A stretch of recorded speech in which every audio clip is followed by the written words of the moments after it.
Hello and welcome, my friends, to the Growth Mode Conversations podcast. We are so excited to bring you this new show. I'm Matt Masur, founder and chief growth officer of Growth Mode Technologies, your local IT department. We're a different type of tech company, and while technology is our business, our purpose is growing businesses and helping our community. And that's what we're doing right here with the Growth Mode Conversations podcast. Each week, we'll interview a different local professional, learn about their life, and get some great advice on how we can all grow and succeed from their experience. The best thing you can do to participate is visit our website, growthmodetech.com, and sign up for our newsletter. In the newsletter, you're going to get updates on this podcast with the latest episodes. You're going to get some technology tips, some general business information, and some events that might be happening in the community. And of course, if you need technology services to grow your business, not just support it, but make it better, that's what we do. Again, growthmodetech.com is the place to be. But enough with the plugs and all that. Let's get into the show. Hey guys, welcome back to episode 2. This is actually part 2 of our interview with Bernie Bregman. Bernie is just led the most incredible business life here in central New York, and he's only halfway through telling us his background. I think you're really going to enjoy the second half of the interview. Bernie's got some incredible business advice peppered through his incredible experience. I use the word incredible too much, I'm sorry. But forget about me. Let's get back to Bernie right now. Thanks for listening. What I ended up doing is I spent 11 years with Syracuse Paint and Varnish. We created the hometown champ. We had a figure that we put on our cans with a boxer with his hands up. That's great. And when you were buying our paint, it was from local hometown champ. And Jim McKechnie, not many of your people in the audience will remember him. He helped to create the ads. I used to buy ads on WNDR for $1 a day, $365, and you got to have an ad, a 60-second ad every day during the year. Wow. And I used my skills from having graduated from the predecessor to Newhouse, the School of Journalism, to get stories in the paper and get coverage. So whenever I could get anything, You were your own PR guy. I was doing my own PR. That's great. And one of the things that happened while I was with Syracuse Paint and Varnish, I was at a home show. And at the home show, someone approached me. And at the time, he was doing junior billboards. And he had met this woman, Granny, who put on the home show. And she introduced him to a tip club. And at a home show, he came to me, he said, I want to start a tip club in Syracuse. And I said, sounds great to me. And 49 years ago, the Tip Club of Syracuse was formed. Next year, we will be celebrating 50 years. Wow. There's still 3 of us that belong to the Tip Club. We meet at the Sheraton University. And any of your listeners and followers, if they reach out to us, my cell phone is 315-430-5249.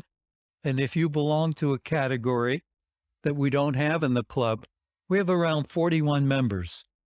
And we've been meeting absolutely now for 49 years. And it's an incredible organization. As a matter of fact, Matt, who is running this podcast, that's how I met him and brought him in.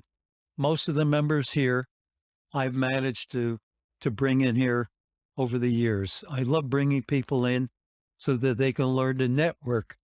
And networking to me is the key to success. The more organizations you can belong to and work with, people like to buy from people they know. Sure. So Tip Club is one of the things that I would refer you to. Well, after 11 years at being with Syracuse Paint and Varnish and ending up not having one retail store, but 3 retail stores, I got to a point, we used to borrow money from the bank. Every 6 months, we would go to the bank and sign our lives away. And the only reason we were probably able to do it is because we had the guy from Sears Roebuck, and it was his signature that really meant the most. But what happened is a lot fell to me. I was doing the marketing and the retail, and not only selling paint, but wallpaper and all kinds of sundries. And what we discovered is we sold a lot of paint, but a lot of paint was sold at wholesale. And a gallon of paint back then was like $2.99 or something. And of course, it was really maybe $4.99. Hard to remember now, but at any rate, we put more titanium dioxide in the paint, which gives you coverage so that you can cover your walls in one coat instead of 2 coats. And that's an expensive process, but we really had a better product than any of the major brands. And what I did is I got all the real estate companies at the time, Sutton Real Estate, Egan Real Estate, and we would sell them paint, but we really didn't sell it in enough of a margin.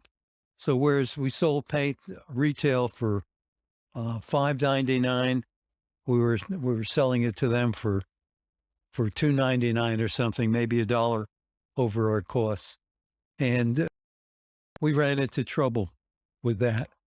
And I was in charge also of accounts payable, accounts receivable. And we had times when the people that manufactured the paint on Peach Street, off next block off of Westmoreland, the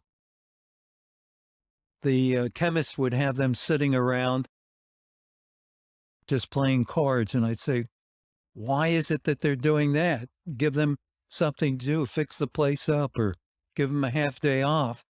And he said, well, it's your fault because you haven't sold enough paint. And so when I did go out and get a contract to sell paint to somebody like to the city of Syracuse, then he would come back to me and say, well, I don't have enough money for raw materials. So it was a catch-22. Finally, someday I said, well, I have to take over and run this entire operation. And what he said is, how can you do that?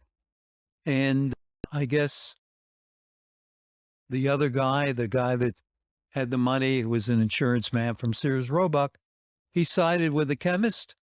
And I just walked away after 11 years. Wow. And that's when I worked my way into the barter business. Barter is trading of goods and services. And we'll have to talk to you more about that, Matt. Yeah. Because you have an opportunity with what you're doing with your business to be a member of that.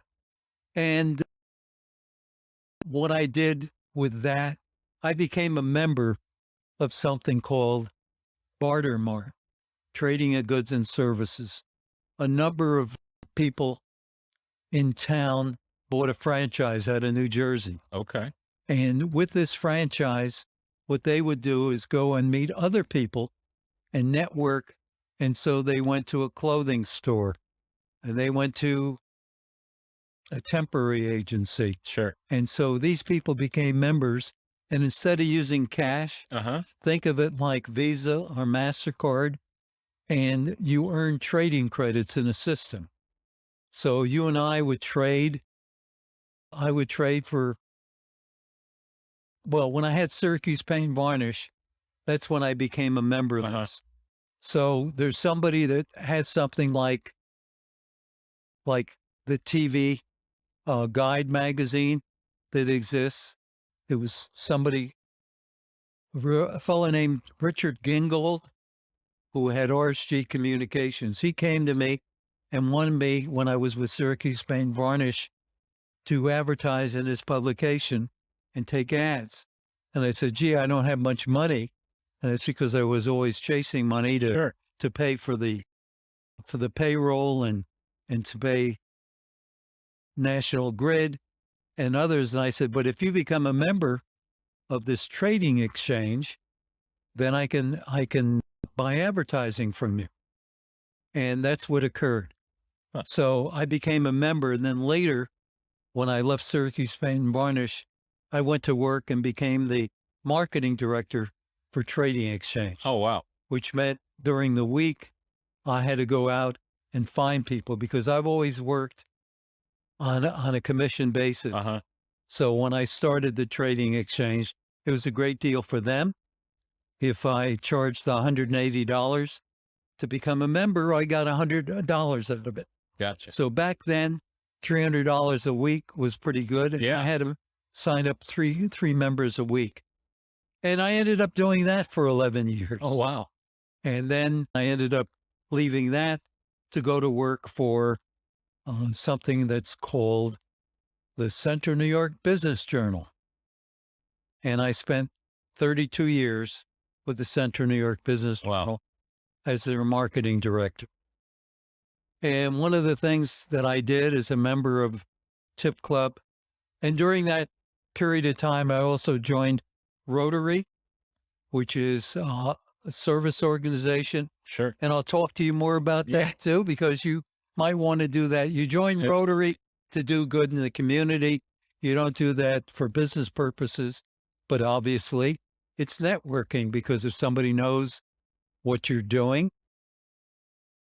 So my motto is everybody is a prospect. So when I was with the Business Journal and I called on somebody and wanted Matt to advertise with me, I would talk to you about Rotary because I would tell you that there are other things you could do besides advertising the Business Journal. You become a member of Rotary. You become a member of Tip Club. You could become a member of Sales and Marketing Executives, which is another organization that I've been with for over 50 years. It's incredible. And one of the things during that time, we have something called the Crystal Ball Award. We give an award out to an outstanding man, woman, or family. It's called the Crystal Ball Award, and that's been going on for 44 years. Everything I belong to now is over 50 years. My synagogue, where I was president of Congregation Beth Shalom, will be celebrating its 60th anniversary next year. And I will be a member for 60 years. I was the 13th family to join. Wow. So next year when I turn 90, the Tip Club will be 50. My Rotary Club turned 60 years this year, and I'm a member of that for 51 years. So I encourage everyone that's listening to Matt's show today, this podcast, to again, call me at 315-430-5249, and I'll be glad to educate you for free about tip clubs, about sales and marketing, and about Rotary. Is there anything you want to ask me about that I haven't? Well, here's the thing. Most people, I've got to kind of lead them through the experience, but you are so well versed in telling your story and these types of things that you've answered so many questions along the lines. I think it's been great. I know we've just barely scratched the surface, but you've shared an incredible amount of wisdom so far. So, the one thing that I guess I would ask you in closing on this episode is the thing that I think most people would ask. They would want to know, you could have retired 30 years ago. What are you still doing here out doing business, talking to people like me, Bernie? Well, I get energy every time I bring a new member into Tip Club or to Rotary or to Sales and Marketing Executives. And that feeds me. I guess I'm like a vampire. I just enjoy meeting new people and bringing them along. And my Rotary Club, as a matter of fact, there are 42 clubs in our district, 7150. And over the last 7 years, with the 41 clubs, there are only 6 clubs that have gained membership and Eastwood Rotary is one of them. I'm program chair. I'm membership chair. I didn't even tell you about all the Zoom meetings that I've had. I have 50 meetings during the year that we do, and they're exciting meetings. I'll have the mayor on one week. I'll have Frank Malfitano, who did the M&T Jazz Festival for 34 years and is doing a mural downtown with 4 basketball players. And I've been helping Frank Malfitano recently raise money so that he has enough money for the mural. Be glad to talk to you. Any of you out there that want to help see the mural? So many things you're involved in. It's just incredible. Yeah, my wife says, why don't you start relaxing? But I'm fed by the people I meet. That's so great to hear and so encouraging to see. I am very lucky to have met you and have been brought into the Tip Club here, which, by the way, is where we're recording this episode. And I'm very excited to have done that. So, Bernie, thank you so much for sitting down and joining us here on the podcast. Like I said, this is going to be the first of many. And I think there's so much more wisdom and just interesting experiences that you have to share that folks will love, which is exactly what we're trying to do here. So thank you so much, Bernie. And I would say keep tuned in. Matt's program. I'm sure he's going to have some wonderful people that he interviews and that you should share in this experience. What a great plug. Thank you so much for that, Bernie. And we'll see you next time.